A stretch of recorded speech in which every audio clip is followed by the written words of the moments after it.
Hello everyone, welcome to Explorer Hop. So for this example, we're told that you toss a coin 3 times.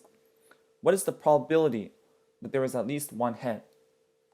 So let's first determine the sample space of this experiment. We can visualize all possible outcomes by constructing a tree diagram. Since we only have 2 outcomes on each coin toss, either heads or tails, then after tossing coin 3 times, we obtain the following tree diagram. So the tree diagram looks like this.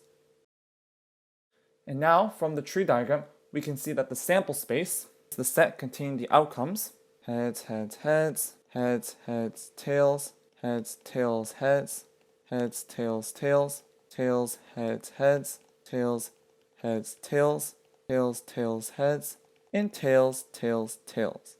And from the sample space, we can see that there are 8 possible outcomes. So now, we can let the event A be equal to the event where there is at least one head.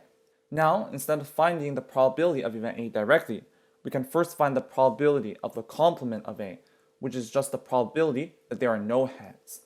So from the sample space, we can see that the only way to have no heads is if we have all tails. So the probability of the complement of A is therefore going to be equal to the number of ways to have no heads, which is just equal to 1, divided by the total number of possible outcomes, which is 8.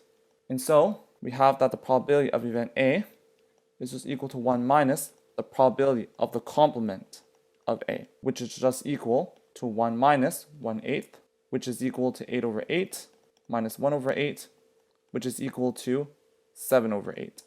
And that gives us the probability of event A, which is the probability that there is at least one head. And that's it for this example. Thank you for joining us.